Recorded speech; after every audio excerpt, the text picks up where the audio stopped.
¿Dónde encuentro yo cifras respecto a muertes de mujeres trans? Y una vez que encontré la manera en la cual podía llegar a ellas, empecé a encontrar un montón, ¿no? Muchas notas de prensa, muchísimas. Me acuerdo que en ese momento, en cuestión de un mes, ya había encontrado como 10 notas. Los transfeminicidios.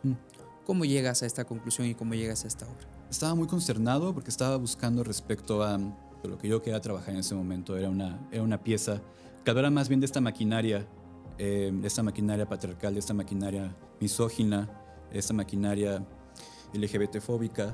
Entender que el deseo, las ganas, la comezón no necesariamente significan que a lo que te quieras dedicar toda tu vida es a ello. Que cada vez que alguien te rechaza, cada vez que alguien te tumba, si tienes ese deseo y realmente lo quieres hacer, vas a agarrar tus cositas, te vas a poner una sonrisa y lo vas a volver a intentar. Ni siquiera lo vas a pensar. Hoy en Pensar Podcast tendremos a Abel Cervantes, curador de arte, escultor y empresario jalapeño. Nos hablará desde su perspectiva qué es el arte, cuál es el sentido social que cobra el arte en el mundo.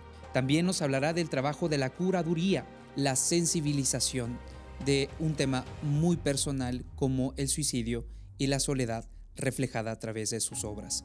No te olvides de suscribirte en nuestras redes sociales y dejarnos un like. Disfruta Pensar Podcast.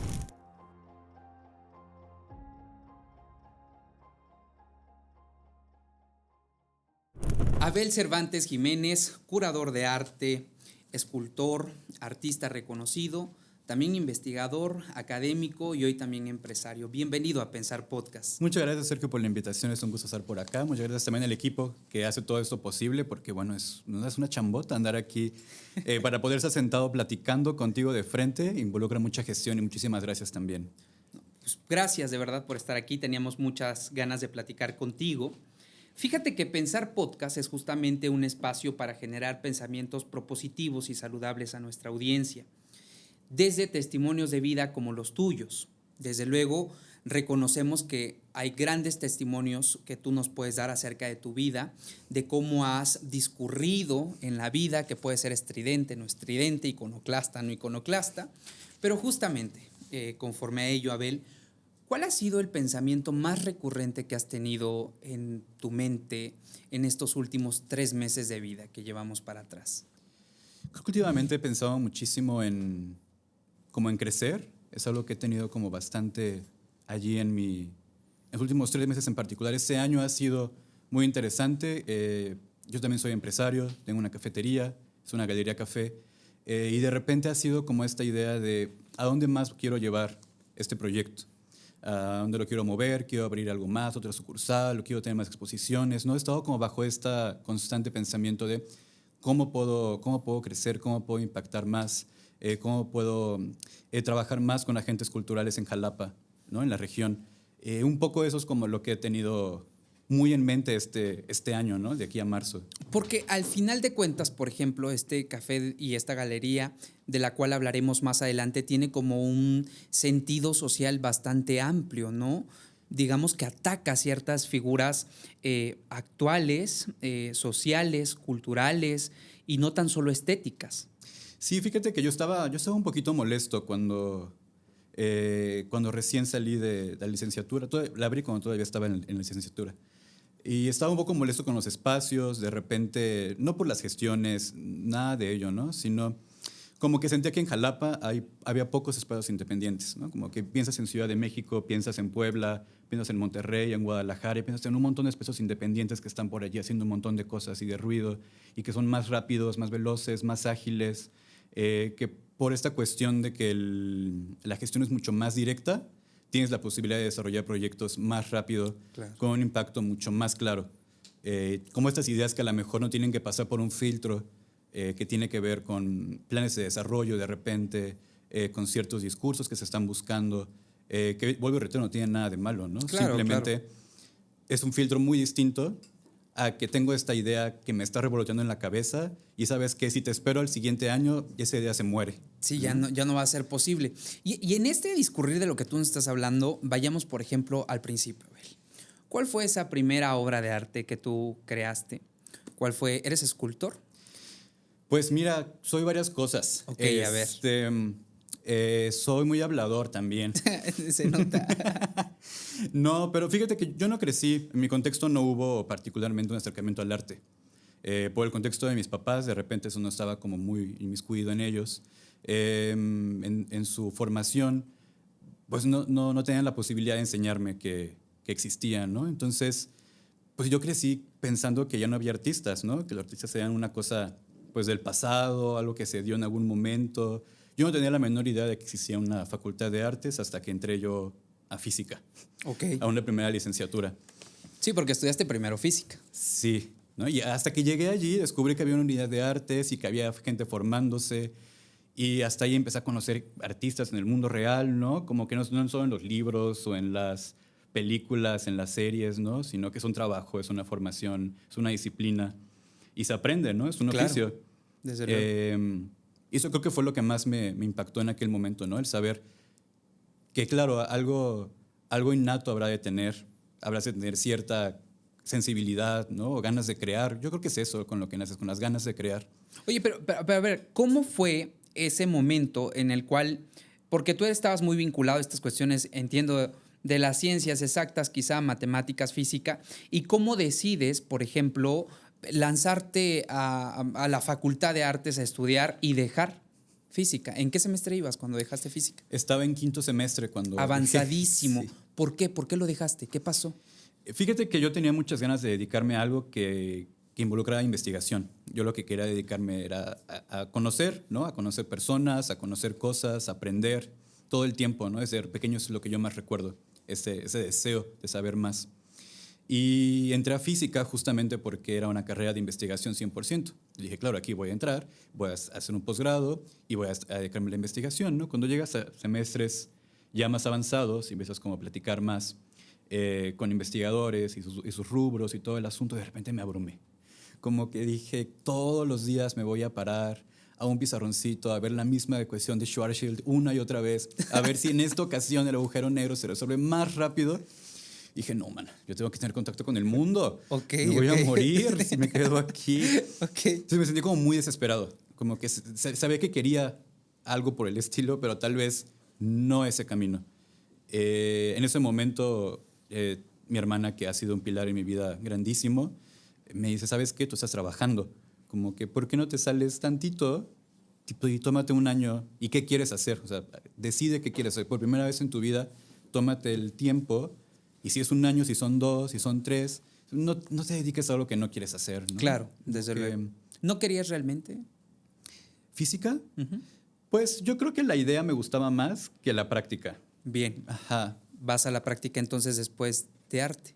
Sí, entro a talleres libres de arte, ahí descubro, bueno, antes, para ese tiempo ya platicaba con amigos artistas, Ok. que empezaba a tener una pequeña comunidad que me rompieron como mis ideas, mis clichés tal vez, ¿no? Que me dicen, ¿tú qué piensas que es el arte? Yo decía, no, pues el gran dibujo y la gran talla y el gran modelado. Sí, y el privilegio que implica el Sí, arte. claro, ¿no? Y todo lo que se hace ahora es pura cochinada, ¿no? Bajo este concepto como muy viejo, ¿no? Y me dicen, ¿sabes qué?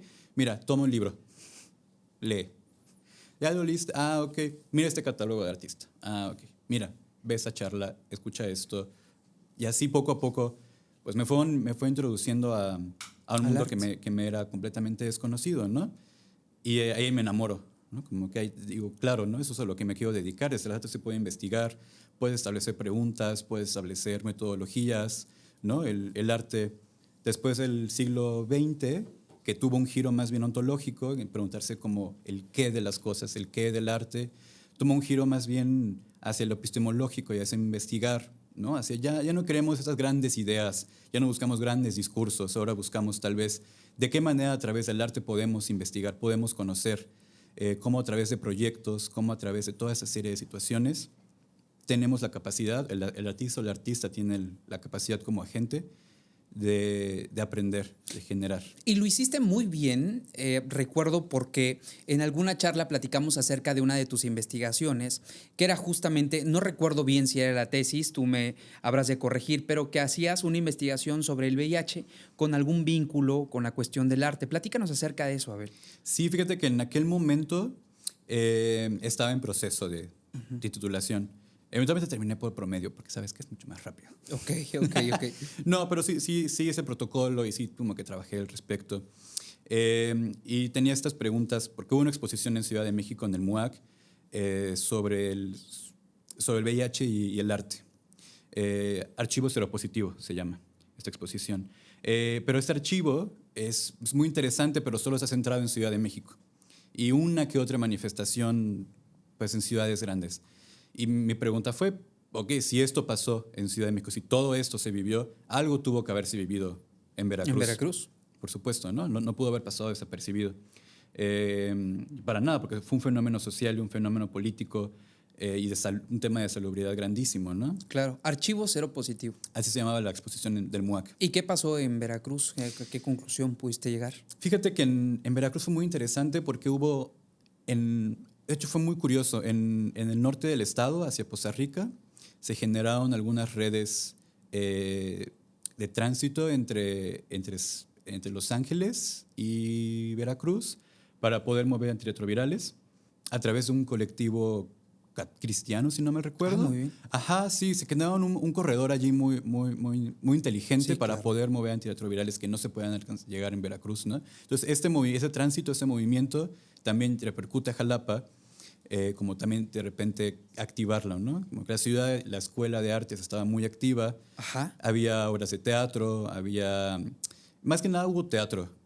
Y hubo una anécdota que me pareció muy interesante que que ya no llegué a encontrar a esta persona. Okay. En Crónicas narraban de un artista en zancos que decían que era de danza, que salía vestido de la muerte, de la parca, y decía atrás SIDA, ¿no? Y salía a caminar en el centro de la ciudad. ¿En qué año fue esto? Eso tuvo que haber sido en los 90s. Ah, muy bien. Entonces se decía fue entre 90s y 2000s, que era un estudiante de danza. Pregunté como a maestros, personas que pudieron haber estado en el contexto, comentaban que le recordaban. Era un personaje como difícil de perder, un personaje claro, en zancos, vestido de la muerte, con letras de Y sangre. con ese activismo. Sí, claro, ¿no? Sin embargo, no había una foto, ¿no? Como que pregunté con fotógrafos que tenían sus archivos de años, Claro. buscaron y pues me dice, pues yo recuerdo que tuvo que haber fotografiado, ¿no? Porque yo era estudiante en aquel momento, pero No lo pues, encontraste. Abel. No lo encontré y Y al final de cuentas, esa investigación, ¿a qué te llevó? fíjate que esa investigación me llevó como a entender el proceso, como de cómo plantear una exposición, cómo plantear una investigación desde las artes de manera más formal.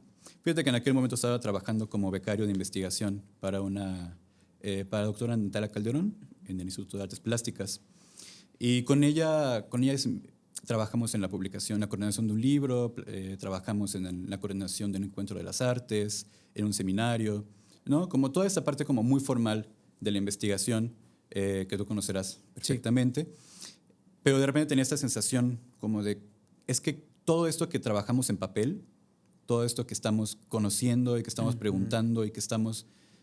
¿A dónde nos está llevando, no? Sí, ¿en qué se materializa? Sí, ¿no? Y eso me tenía un poquito frustrado. Me sentí un poquito como en ese momento en el que estaba en física. Abrumado. Sí, en que sentía, ¿sabes qué? ¿A dónde voy a llevar esto? Y me decía, bueno, estamos imaginando futuros posibles, es acción política, es acción poética. Y yo decía, sí, estoy muy de acuerdo, me parece maravilloso, me parece muy importante. ¿Pero cuándo? Pero a mí sí. me está haciendo falta materializarlo, necesito conocerlo, verlo. Y fue la primera vez que le dije, ¿sabes qué? Es que creo que tengo las ganas de hacer curaduría. ¿Y qué tengo que hacer? Yo pensé que era algo que necesitabas, una bonita medallita que te ponían aquí. Y muy bien, muy bonito, muy bien paradito. Adelante. Adelante. ¿No? Y me dice, pues si quieres hacerlo, hazlo. Okay. Yo, pero ¿cómo no necesito como una formación? No necesito que alguien me diga una estrellita en la cabecita para que lo pueda hacer. Unos cursitos para ser curador. Ajá, y me dijo, no, pues hacer una exposición. Tú estás formado en investigación, lo puedes hacer, hazlo.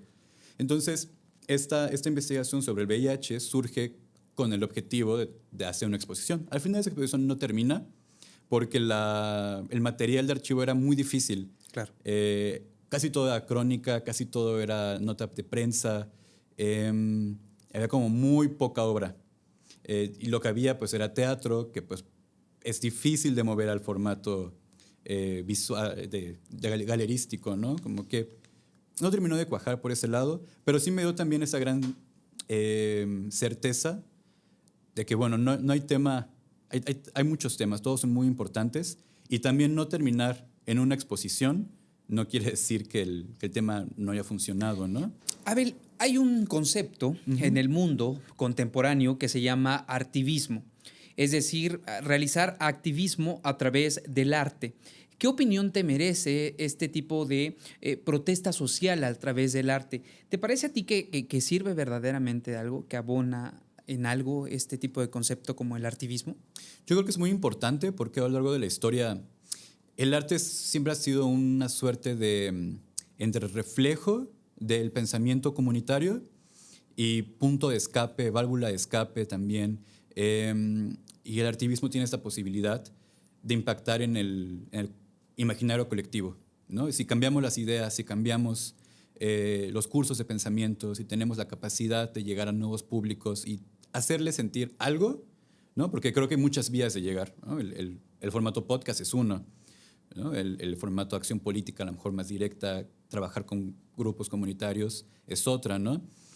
Pero en la mayor parte del activismo que conozco, tiene esta intención de hacerte sentir algo, ¿no? ¿De qué manera vamos a descontextualizar el asunto? ¿De qué manera te lo puedo poner más de frente? ¿De qué manera te puedo hacer sentir mi enojo o te puedo hacer sentir esta injusticia? Y yo creo que el impacto es variable, ¿no? Pero sí tiene siempre una cualidad que como el arte se tiene que compartir, es comunitario, necesitamos que las demás personas lo vean, si nadie lo activa, pues en realidad no aconteció. Entonces, el hecho de poder mover tal vez una hormiguita, algún sentimiento adentro de ti, que veas, no sé, por ejemplo, pienso mucho en Mónica Mayer. En Mónica Mayer seguramente la conocerás por Los Tendederos. Los Tendederos feministas originalmente fue una acción política de ella. En el metro de la Ciudad de México, luego los llevó a Japón y luego explotaron y se los quedó el movimiento feminista. Se piensa mucho, Abel, por ejemplo, que existe una definición de qué es arte y qué no es arte. Estos cuadros que se asemejan a las creaciones de Pollock, por ejemplo, cuando los estamos visualizando, que son, digamos, para algunas personas serán solamente rayones, cuando vemos las expresiones artísticas que tú estabas diciendo, por ejemplo, un podcast, expresiones artísticas quizá como el stand-up comedy, ¿eso es arte, Abel? ¿Te parece a ti que eso es arte? Yo creo que el arte, cuando pienso en definirlo, se me escapa, pero cuando me gustaría entender algo al respecto, como que lo que pienso es que el arte tiene que tener ciertas cuestiones, ¿no? Por ejemplo, ¿por qué no pensamos en diseño como arte? ¿Por qué lo pensamos como más bien algo comercial, con un objetivo comercial directo, como una aplicación tal vez de las artes? Yo pienso que debe tener esta sensación, por un lado, de tocar un tema, el que sea, pueda simplemente ser la sensación de aventar pintura a un lienzo, o puede ser las causas feministas, o puede ser la investigación sobre el VIH, ¿no? Puede ser lo que sea, ¿no? E incluso desde la más mínima gana de sentir la materia y crear una vasija, con el deseo de poder plasmar la belleza de las flores, ¿no? La belleza del contexto, ¿no? Pero si tienes este como conjunto de ideas que tienes un deseo de poderlo materializar. Ahora bien, la materialización podría ser objetual, podría ser conceptual, ¿no? Pero de cierta manera llevarlo a algún producto, digerirlo, sentirlo, trabajarlo y comunicarlo. Entonces, a ver, permítenos entender desde tu perspectiva, el arte puede definirse como aquella sensación o sentimiento que al final de cuentas cobra una materialización, digamos de alguna manera. ¿Es un sentimiento? ¿El arte es un sentimiento para ti? Yo creo que nace de un sentimiento. No sé, siento que hemos tenido a lo largo de la historia este deseo como de salir como de la idea de que solo yo sentí algo y lo quiero plasmar, ¿no? Porque sí es muy inocente. Y hemos encontrado grandes manifestaciones conceptuales, minimalistas, de muchos tipos. Y todas son muy valiosas, todas me gustan muchísimo, ¿no? pero yo creo que nace de un deseo muy adentro de ti de crear, como de expresar algo, de decir algo, ya sea de mostrar algo que viste, de decir algo que te molesta, ¿no? Entonces sí viene muy adentro, como de una cuestión muy visceral, muy gutural, que no puedes expresar de otra manera, ¿no? Y que la única manera que tienes de expresarlo es a través de música, es a través de canto, es a través de teatro, ¿no? Es a través de construir una serie de personajes o de hacer un tendedero enorme para poder decirle al mundo que estás muy enojada y que no estás sola. Sobre este enojo y sobre este tipo de sentimientos que tienen ciertas personas, parece muy ambivalente cuando vemos, por ejemplo, en el año 2022 que le tiraron un pastel a la Mona Lisa o al Origen del Mundo, por ejemplo, muy recientemente cuando le tiraron pintura. Parece ambivalente cuando decimos, si el arte nace desde una perspectiva, una sensación primitiva, y tan primitivo es el enojo y la rabia y este tipo de protestas, ¿qué opinión te merece a ti este arrojamiento de los activistas a nivel mundial hacia obras de arte que son monumentales o consideradas así como monumentales? Yo creo que el arte tiene una vigencia y tiene un contexto y es muy importante conocerlo, ¿no? Y cuando tenemos estos grandes museos, estas grandes galerías, esos grandes momentos, es muy fácil hacer los objetos de deseo, objetos religiosos casi, ¿no? Como la meca del arte. Sí. Esto es el arte con A mayúscula y lo que debemos de proteger y lo que debemos de enseñar a las juventudes. Y yo creo que justo por ese carácter en el que se convierten objetos de deseo, es el lugar perfecto para poder quejarte de algo. Porque ya está toda la atención puesta allí y esta sensación como de transgredir algo que está como tan arriba es muy fuerte, ¿no? Y digo, las causas son varias. Muchas de las cosas del año pasado, de esos años, tenían que ver con cambio climático, ¿no? Y a dónde más tenemos que ir, dónde más tenemos que reclamar para hacer algo, ¿no? Ahora bien, medios hay muchísimos, pero yo creo que estas piezas están aseguradísimas, esos están atrás de un vidrio, no, ni siquiera, lo más probable es que ni siquiera sea la pieza original la que estás viendo, sí, debe ser una reproducción, ¿no? Entonces, las piezas están a salvo, no les va a pasar absolutamente nada. Sí. Lo que sí va a pasar es que de cierta manera podría mover al colectivo esta idea, ¿no? Y el hecho de que ya tenemos en el imaginario esas protestas, algún alcance tienen, ¿no? Claro. Pienso también, por ejemplo, en las de Fabián Chaires, ¿no? En el Zapata, en Bellas Artes. Mira, habrá sido como habrá sido las manifestaciones, pero sí nos puso en un punto y aparte en las manifestaciones en México sobre el arte, ¿no? Y en lo que podemos pensar como temas válidos y por qué lo son y por qué no lo son, ¿no? Y empiezan a generar como esta serie de preguntas que nos permiten de repente indagar en, pues sí, como impactar de cierta manera, ¿no? Cuando pensamos en artivismo, cuando pensamos en Fabián Chaires, pienso también en, bueno, el discurso allí estuvo, la transgresión allí estuvo, pero ahora tenemos la posibilidad de pensar al respecto. En este ambiente completamente tradicional, Abel, estamos hablando de, en un ambiente, digamos, tradicional, estamos hablando de pinturas que pueden ser iconoclastas, muy Claro. reverentes, que justamente ponen un punto en la I del tema social que se necesita visibilizar. Digamos, versus esto, el Papa Francisco, el 16 de febrero, acaba de hacer y de enviar una carta homilía debido a que no pudo estar presencialmente en esta carta homilía a los artistas debido a su condición de salud. Pero veamos estas ambivalencias, ¿no? Estas irreverencias, iconoclasias y por el otro lado, por ejemplo, el Papa, que es, digamos, es la figura de una iglesia que en muchas ocasiones ha sido muy conservadora y también muy controversial. Él dice, el arte es una necesidad del espíritu, en esta carta homilía. ¿Tú, digamos, convalidas esta opinión que da el Papa Francisco al mundo sobre el arte, que es una necesidad del espíritu? Yo pienso que sí. O sea, yo pienso también que es una parte vital, ¿no? De la formación de las personas. Tener la capacidad de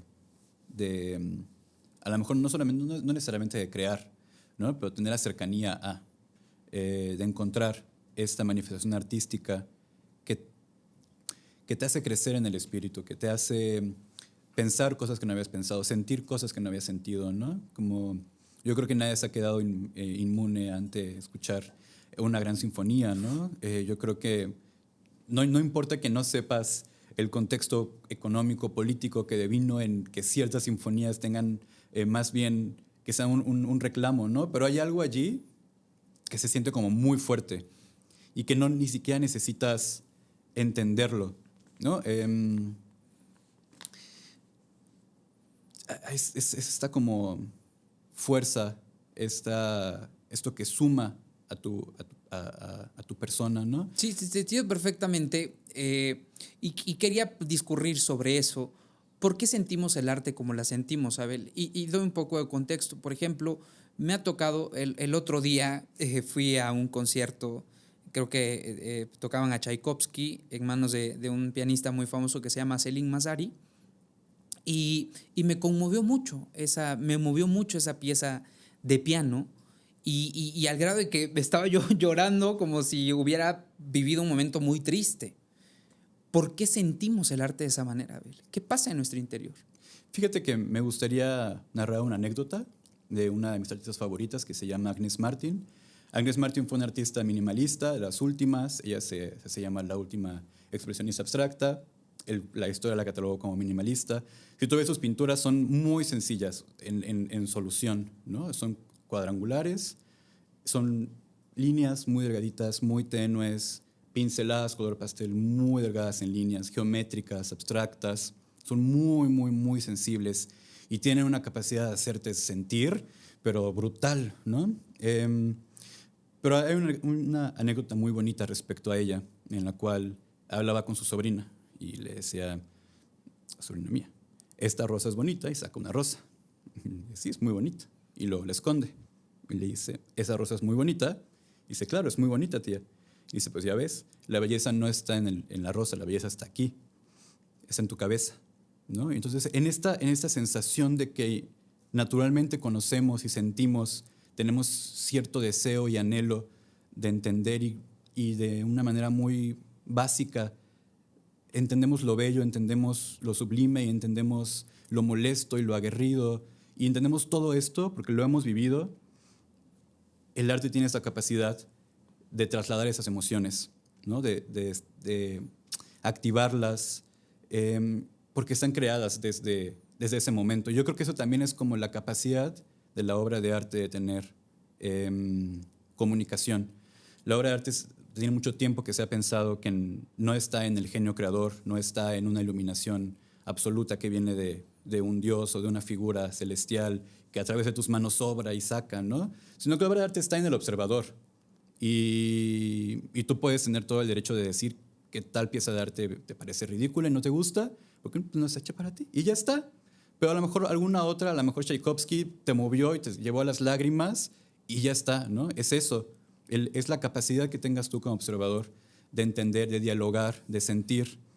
Ese diálogo que se genera a través de la obra y de ti es como esa potencia que tiene el arte, ¿no? Perdón, Abel, que te interrumpa. Mientras estudiábamos un poco para llegar a hacerte estas preguntas, el equipo nos encontramos con que pareciera que hoy el arte se ha vuelto ese arte de capitalista de mercado.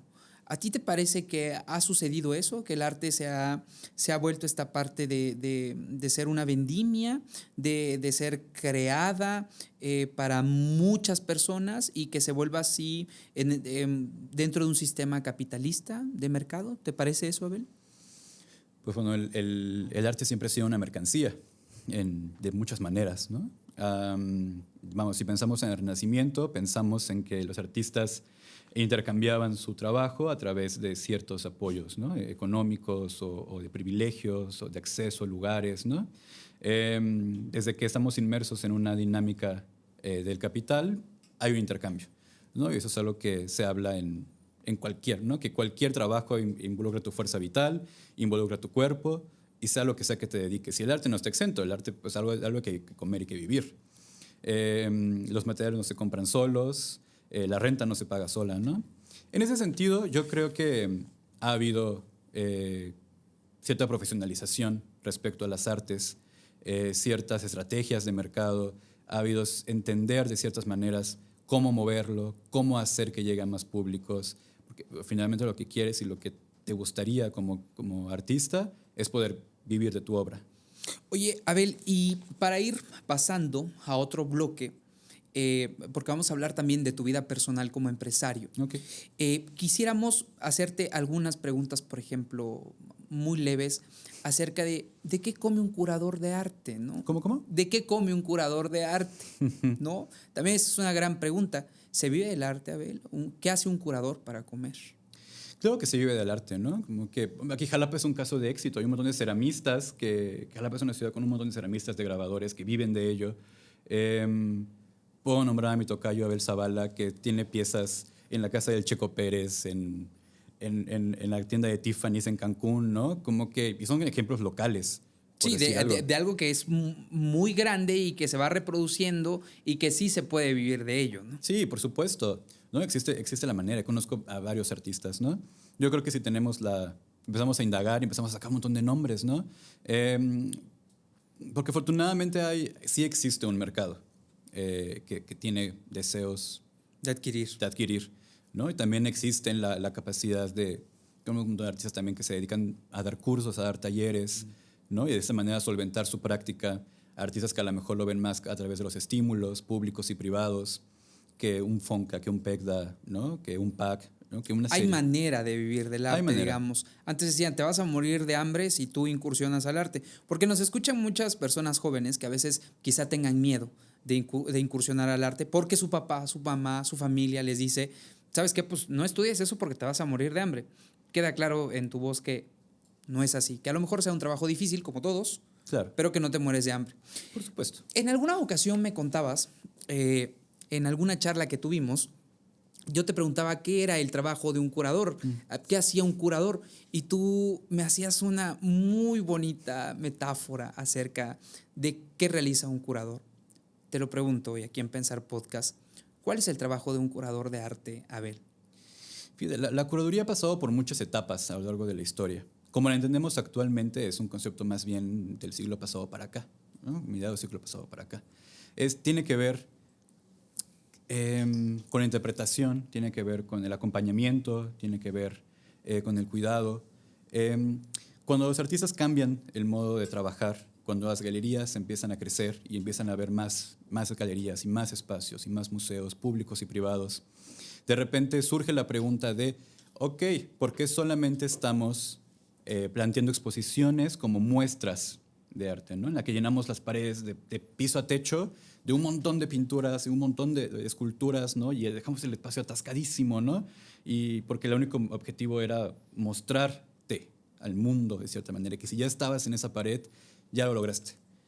Pero de repente empezamos a encontrar que las exposiciones pueden contar historias, pueden hablar de contextos y que a lo mejor hay formas más eficientes de que esta idea bajo la cual creaste una serie o un cuerpo de obra, ¿no? o un trabajo retrospectivo, lo podamos comunicar al espectador. También pasa, ¿no? Que los artistas tienen un rato también que salimos de la idea de que genios creadores que están solos en un estudio creando, inmersos en la locura y desquiciados, ¿no? Creo que no. ¿Como Salvador Dalí? Como todos los impresionistas, ¿no? Que ellos son los que generaron el cliché del artista que sufre, ¿no? De que Van Gogh, de que todos ellos tienen todo eso, que eran pobres y de ahí viene el cliché, de hecho. De antes no y de después tampoco. Como que si te pones a pensar, hablaste de Pollock vivía bastante bien. Agnes Martin vivía bastante bien, ¿no? Como que hay un cliché. Y cuando salimos de esta idea y empezamos a pensar en que a lo mejor el artista también requiere formación, y pensamos, bueno, los demás trabajos también tienen trabajos de apoyo, ¿no? Y también tienen ciertas personas que ayudan, ¿no? A lo mejor, si empezamos solamente en las artes, para poder tocar una sinfonía en un concierto, requieres a un director, requieres a técnicos, requieres a toda una orquestación, requieres ensayar, requieres muchas cosas, ¿no? Claro. Que hacen posible que estés sentadito en tu sala y escuches una acústica perfecta, porque también hubo una persona que se dedicó a la acústica del lugar y al diseño del lugar, ¿no? Para que todo suceda como debería suceder. Un poco bajo esa idea es que nace la curaduría como la entendemos hoy en día, ¿no? Como acompañar procesos artísticos, porque el artista quiere dialogar, necesita de repente nuevos referentes, platicar, conocer, y el papel del curador es ese, es acompañar el proceso, darle referentes, acompañarlo a los espacios, buscar espacios también. ¿Es cuidarlo, al final de cuentas? ¿Cuidar el arte y cuidar a quien la está haciendo? Yo creo que es un labor de mucho cuidado, como que, y habrá artistas que te contarán muchas formas con las que han trabajado en curadores, ¿no? Hay los que son más fríos y no se te acercan y solamente como que diseñan un poco. La labor de la curaduría a nivel manual es el director curatorial, es la persona que se encarga de ver que el arte llegue, los seguros, los textos de sala, los apoyos museográficos, los seguros, como todo ese tipo de cuestiones que además involucran construir una línea a través de la exposición, un discurso a través de la exposición. Porque la obra en sí misma tiene un discurso, pero queremos que cuando el espectador entre, aprenda algo, vea algo, conozca algo, sienta algo, ¿no? Cual sea el objetivo, sea más bien pedagógico, sea más bien entender a un artista de hace muchos años que se quedó perdido, o a lo mejor una retrospectiva de Salvador Dalí, hasta una retrospectiva de este estilo. Es muy diferente llegar y ver un montón de cuadros ahí colgados a cuál viene primero, cuál viene después, cuál viene en conjunto con el anterior, por qué tengo una escultura aquí y atrás tengo una pintura, por qué tengo un grabado acá, por qué esta serie de dibujos en esta pared me está dando contexto, por qué necesito una ficha con un texto que me cuente cómo era el contexto político en aquel momento, ¿no? O por qué necesito yo que esta sí tenga fichas técnicas y que a lo mejor esta serie de esculturas se vean solamente solitas, ¿no? Alguien decide eso. Claro, que es el trabajo al final de cuentas del curador. Así es. Y hay una parte personal, como decíamos, una parte de cuidado también del artista, una parte personal en donde tú alguna vez me decías, es justamente cuidar al artista, comprenderlo, entenderlo e incluso en algunas ocasiones traducirlo, Abel. ¿Estás de acuerdo en eso? Sí, yo creo que a mí me parece muy bonito, creo que es las cosas que más me ha llenado en los últimos años, como la capacidad de trabajar directamente con artistas. Y justo es una labor de mucho cuidado, de conocer, de escucharles, de entender cuáles son sus deseos, porque vamos, el artista no está exento de quedarse trabado en medio proceso, o de no saber cómo empezarlo, o no saber cuándo parar, ¿no? Que también es igual de difícil. Ok. Y tener una figura que te permita, de cierta manera, cuestionarte cosas, hilar cosas, tener como toda esa serie de acompañamientos, súper importante. Yo creo que permite una conclusión sana sobre tu trabajo. ¿Y qué has aprendido de ti mismo haciendo ese trabajo? Sobre ti mismo, ¿qué has aprendido, Abel? He aprendido que se me da mejor cuidar a las personas de lo que yo pensaba. Okay. ¿Estás listo para ser enfermero? Pon tú. Aprendí muchísimo también porque cuando entré a la carrera de artes, vuelvo a reiterar, no pensaba yo dedicarme a la creación. Yo quería investigar, pero no sabía cómo quería investigar, no sabía cómo quería conocer. Y aprendí a través de ese trabajo que tengo la capacidad de investigar todo lo que se me dé la gana, porque si un día es una exposición a lo mejor sobre el dibujo en sí mismo, pues vete a leer todo lo que puedas sobre dibujo, ¿no? Y si la siguiente exposición tiene que ver a lo mejor con el movimiento inclinario de Veracruz de 1922, de la huella inclinaria, pues ponte al Archivo General del Estado a ver fotografías y ponte a ver textos y ponte a leer, ¿no? Y si a lo mejor la siguiente va a ser sobre bordados fotofeministas, ¿no? Y algo habrá que, a todo esto hay que estar investigando, ¿no? Hay que conocer, y me ha dado como toda esta certeza de poder acompañar artistas, de poder crecer yo como persona, poderme dedicar a esto que soñaba de niño, ¿no? Que era poder leer todo lo que yo quisiera leer, básicamente. Distancias infinitas en espacios finitos, una de tus obras. ¿Por qué eliges este tipo como de metáfora a través de la geografía para hablar de los estados mentales, Abel? ¿Por qué nos hablas de temas tan complejos como la soledad y el suicidio a través de geometría, que parecen figuras geométricas. ¿Por qué haces eso, Abel? Fíjate que cuando estaba haciendo esa serie, entendía que el lenguaje que me hablaba, de cierta manera, digo, no por algo estuve 5 semestres en física, ¿no? Sí había algo de allí que me gustara. Digo, no es que detestara la idea de estar en física, me parece muy divertido. Pero sentía que la geometría tenía esa capacidad, o tiene esa capacidad, de contar historias como que no están muy bien claras cuando las ves en los libros. Por ejemplo, este título del que hablas hablaba como de un objeto matemático llamado discos de Poincaré. Son unos discos que tienen una serie como de, digamos, dibujitos. Eso simplemente son trazalíneas, y la idea de los discos de Poincaré es que entre más te acercas a la frontera se acerca infinitamente. Están hechos para representar un sistema infinito a través de una rebanada. ¿Por qué? Porque a veces para cuestiones matemáticas es útil poder analizar cuestiones o poder ver cosas que son muy complejas de alguna solución. Es una simplificación.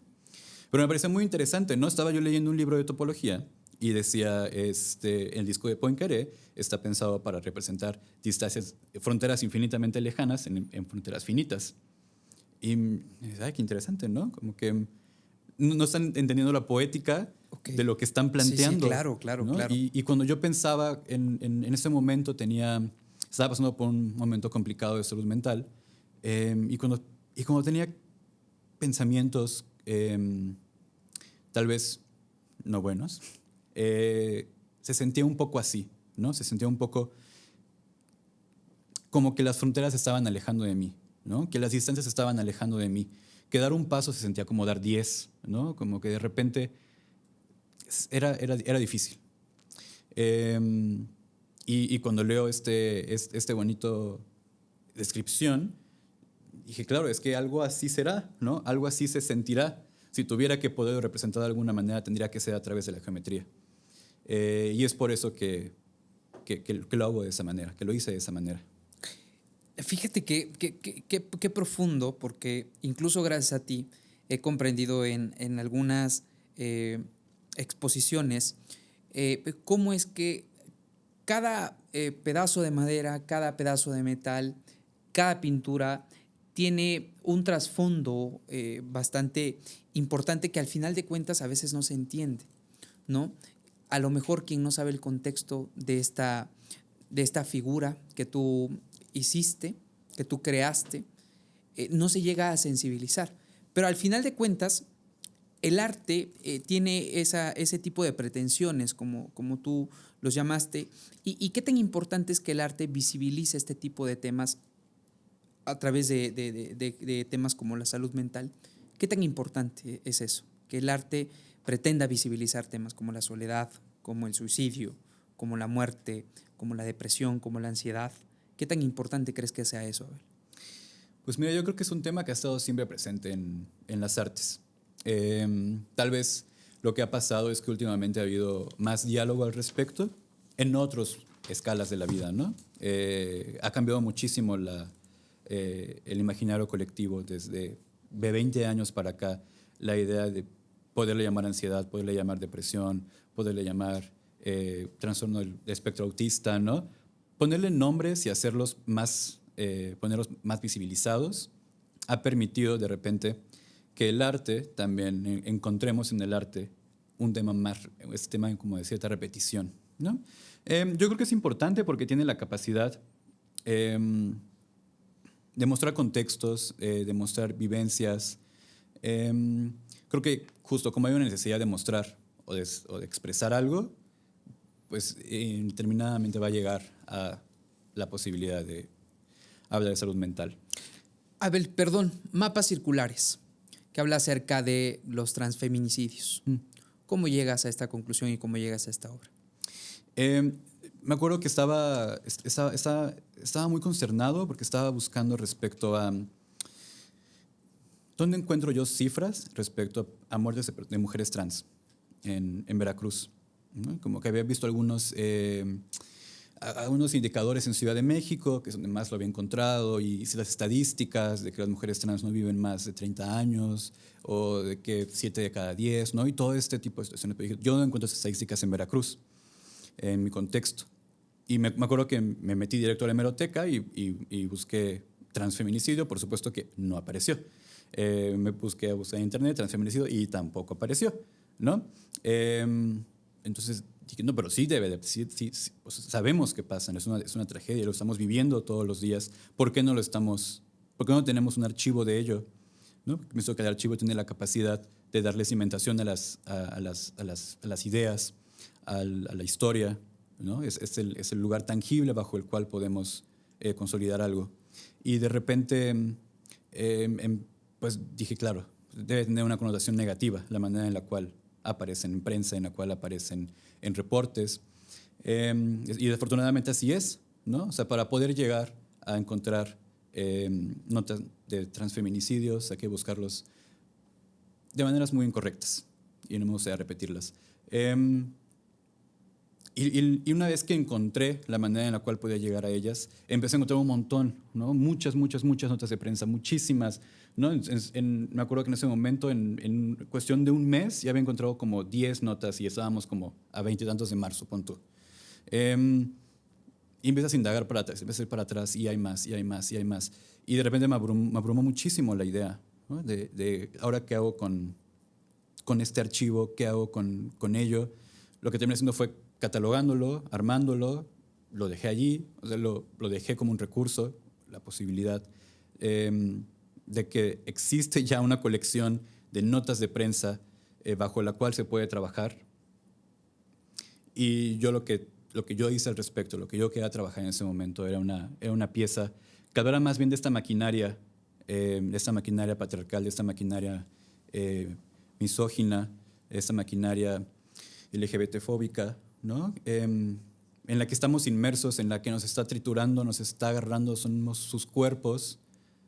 Y estaba muy enojado, ¿no? Entonces, de ahí viene esta serie de la que mencionas. Qué fuerte lo que acabas de comentarnos, porque es un tema tan real y que justamente qué increíble que no se nombrara por su nombre como transfeminicidios y muy seguramente se dijera en cuestiones como matan al o asesinan al o a los.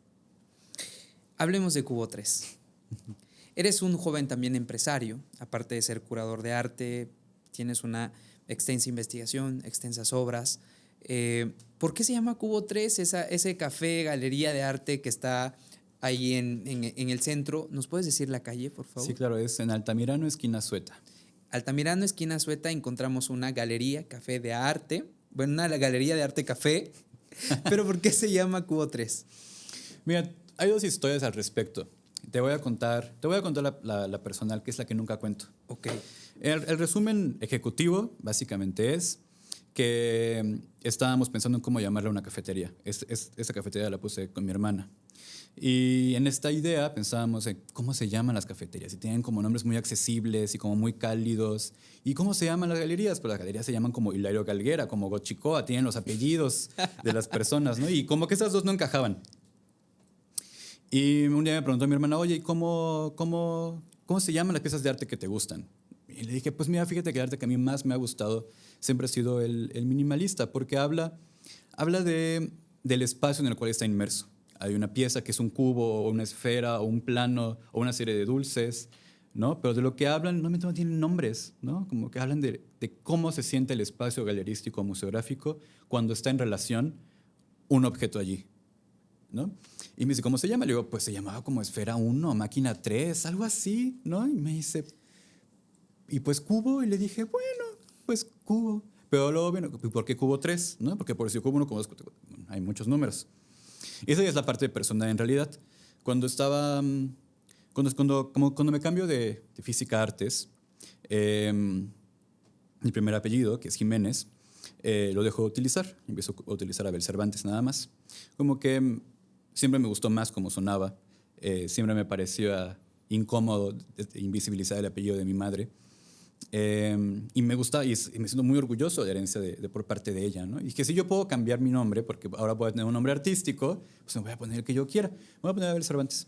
Y me acuerdo que en ese momento mi mamá le significó muchísimo, ¿no? Como que yo recuerdo que de niño a veces creo que hasta la recuerdo escuchar decir como de que, Abel Jiménez, Abel Cervantes, ¿no? Como cómo suenan los nombres. Y le pareció muy bonito. Mi hermana siempre me dijo como que le parecía muy valiente, ¿no? Como que el asunto de poder elegir tu propio nombre o poder cambiarlo, poder ocupar el apellido que tú quieras, ¿no? Y una vez me dijo algo muy bonito, ¿no? Me dijo, yo tuve que ser Tania Jiménez para que tú pudieras ser Abel Cervantes, ¿no? Porque vuelvo y reitero, ella es un pilar en mi vida y el que pueda tener una galería, pueda dedicarme a las artes, pueda tomar decisiones que pueda tomar, en gran sentido es por ella, ¿no? En su apoyo, en su acompañamiento, en sus cuidados también, ¿no? Y entonces estamos por abrir, ¿cómo le vamos a llamar? Dijimos Cubo algo, ¿no? ¿Y cómo sonará más bonito? Dijimos, pues fíjate, lo vamos a abrir, pues 3 Cervantes. Entonces es Claro. 3 veces C y fue de claro, pues vamos a llamarle Cubo 3. Eso es todo. Qué padre. Abel, para ir concluyendo a esta charla, que te hemos esperado, que hemos agradecido mucho ahorita de estar charlando contigo, ¿qué hacen ahí en esa galería llamada Cubo 3? ¿Qué eventos hay? En alguna ocasión fui a unos eventos bastante amenos. ¿Qué hacen ahí en Cubo 3? Fíjate que hacemos todo lo que se nos antoje y eso es como lo muy divertido. Tenemos exposiciones temporales cada 3 meses, eso es como por el lado galerístico. Ahora tenemos 2 salas, una grande y una de emergentes, lo cual nos ha permitido expandir las exposiciones o tener 2 al mismo tiempo. Eso es como la parte galerística. Pero fíjate que mutó muy rápido. Cuando abrimos pensábamos nada más de tener exposiciones, servir café y ya. ¿No? Muy rápidamente el mercado nos empezó a demandar más cosas, porque pues en Jalapa sabrás que no hay 2 cafeterías. Claro. Entonces, ¿cómo le vamos a hacer? ¿Cómo le vamos a hacer? Y un amigo muy querido, que además hace drag, me dice, oye, hay un programa que se llama La Más Draga y hay revisiones y hay episodios, ¿por qué no lo transmitimos? E invitamos a otra drag, que me cae muy bien, Victoria Fantasmal, que también es un amigo de más tiempo, invítala a que hostee el evento. Bueno, dije, pues igual no era lo que yo pensaba que iba a ser este espacio, pero ¿por qué no? Pues puede hacer lo que yo quiera, ¿a quién le tengo que rendir cuentas? Además tengo que pagar la renta, ¿no? Claro. Entonces, claro, por supuesto, sí. Lo empezamos a hacer y una vez que abrimos el espacio para una actividad más, empezaron a venir las demás, ¿no? Y me dicen, oye, ¿y qué si hacemos un conversatorio? Pues hacemos un conversatorio, una obra de teatro, y que si hacemos un show, que si hacemos stand-up, y que si hacemos, y dije, pues por supuesto, ¿no? El espacio está aquí para eso. Y yo quiero que se active, yo quiero que se mueva. Yo lo que quería era tener un impacto con la comunidad cultural y artística jalapeña, ¿no? Que todas estas ideas que escuchaba muchísimo en la facultad, de que, ojalá pudiera, ojalá fui para allá, toqué esta puerta, toqué aquella otra y no me lo permitieron, estaba como muy joven y nadie me dijo cómo madurar esta idea, cómo llevarla, cómo gestionarla. Pues yo lo puedo hacer, yo te puedo ayudar, ¿no? Si tienes ganas de venir a hacer un show drag, pues bueno, tú sabes hacer drag y yo sé cómo llevar un evento, pues lo hacemos. O sea, tu galería, tu café se ha convertido en un espacio también comunitario. Sí, bastante. Existe porque hay un montón de amigos y de amigas que están allí presentes, haciendo actividades, llevando gente, conociendo, charlando, platicando, mostrando su obra, ¿no? Se ha vuelto bastante comunitario. Eso me parece muy bonito, como poder haber generado una comunidad de artistas, una comunidad cultural jalapeña, ¿no? Y que crezca, que cada vez lleguen más personas, ¿no? Con más intereses y conocer hasta dónde más puede llegar.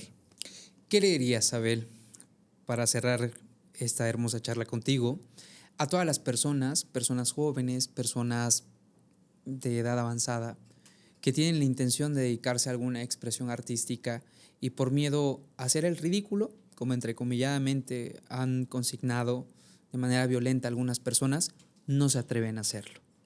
Yo creo que lo primero es platica contigo mismo y piensa si es lo que quieres hacer, ¿no? O sea, te quieres dedicar a las artes, sientes este deseo, sientes estas ganas, te lo llama la carne, te lo pide el cuerpo.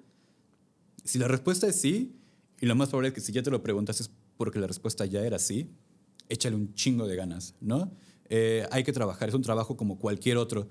Y creo que eso es lo más importante, entender que es una profesionalización, que hay técnicas, que hay métodos, que hay que trabajar muchísimo, ¿no? Si te quieres dedicar al dibujo, vas a dibujar todos los días de tu vida. Y los mejores dibujantes que yo conozco no pasan más de 10 minutos en dibujar, ¿no? Así como a ti tampoco nunca te he visto nunca estar leyendo, ¿no? Y es una persona que conoce muchísimo y te admiro muchísimo por ello, ¿no? Pero igual que el instrumento, igual que la expresión corporal, todo requiere de un entrenamiento, todo requiere de una disciplina y requiere del compromiso de hacerlo. Entonces, creo que lo más importante es preguntarse a sí mismo si tienes realmente el anhelo, el compromiso de dedicarte a ello, porque podría no ser tu actividad principal. Podrías dedicarte a otra cosa y también tener el hobby de pintar, el hobby de expresarte de alguna manera, ¿no? No tiene por qué ser necesariamente tu actividad profesionalizante.